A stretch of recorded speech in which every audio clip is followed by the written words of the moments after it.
Hi friends, welcome back to my channel. నేను మీ సాయి ప్రసన్నని. ఈరోజు మన ఛానల్లో కార్తీక పురాణం 25వ అధ్యాయం గురించి తెలుసుకుందామండి.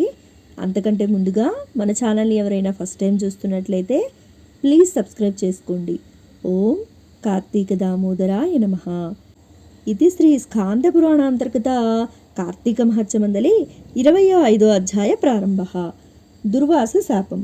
రాజా, ఈ సమస్య విడదీయరానిదిగా తోస్తుంది. ఇది జన్మాంతకృత పాపమే కానీ వేరేమీ కాదు. మేమెంత ప్రయత్నించినా ఒక నిర్ణయానికి రాలేకపోతున్నాము. నీకు తోచినట్లు చేయడం మంచిది అన్నారు.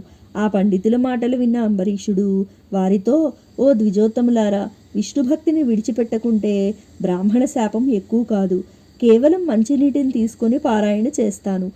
నీరు తాగినా భోజనం చేసినట్లే అని పెద్దలు అంటారు. కావున ఈ విధంగా చేయటం వల్ల దుర్వాసకుడు కోపంతో శాపం ఇచ్చినట్లయితే నేను జన్మాంతరాల్లో చేసిన పాపాల ఫలితాల్ని ఇచ్చినవాడవుతాను అని మంచినీటితో పారాయణ చేశాడు.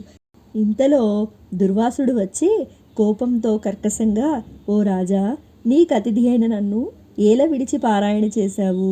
శాస్త్రార్థం తెలియక ధర్మభ్రష్టుడు అయ్యావు.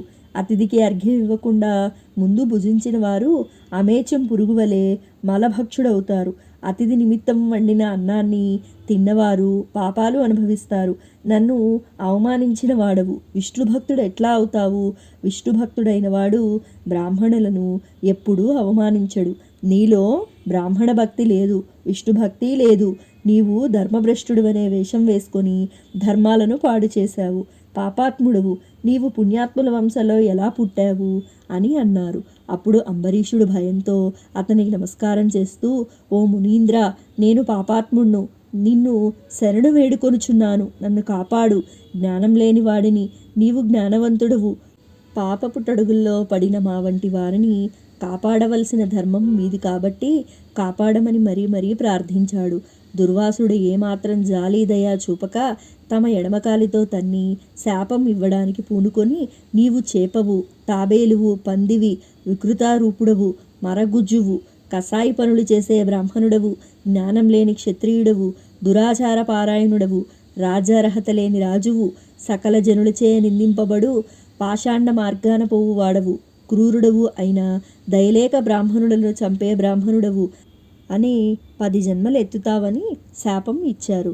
ఇంతలో భక్త సులభుడై శ్రీ మహావిష్ణువు తన భక్తులను కాపాడుకోవడం కోసం తన చక్రాయుధాన్ని వదిలాడు. మంటలతో కోటి సూర్య ప్రకాశమానంగా వెలుగుతున్న చక్రాన్ని చూసి దుర్వాసుడు భయంతో కంపిస్తూ తన ప్రాణాల్ని కాపాడుకోవటానికి పరుగు పెట్టడం ప్రారంభించాడు. తరుముతున్న చక్రమును చూసి దుర్వాసుడు భూమండలం అంతా తిరుగుతున్నాడు. కానీ అతనిని ఎవరూ రక్షించలేకపోయారు. ఇంద్రుడు మొదలైన ద్వారపాలకులు, వశిష్ఠాది మహర్షులు, బ్రహ్మరుద్రులు కూడా తమ వల్ల కాదన్నారు. దుర్వాసుకుడికి దిక్కుతోచలేదు. ఇది శ్రీ స్కాంద పురాణాంతర్గత కార్తీక మహత్యమందలి 25వ అధ్యాయ సంపూర్ణం. ఓం కార్తీక దామోదరాయ నమః. ఈశ్వరుని కృపాకటాక్షలు మనందరిపై ఎల్లవేళ్లా ఉండాలని మనస్ఫూర్తిగా కోరుకుంటున్నానండి. సర్వేజన సుఖినో భవంతు. సర్వే సృజన సుఖినో భవంతు. ధన్యవాదాలు.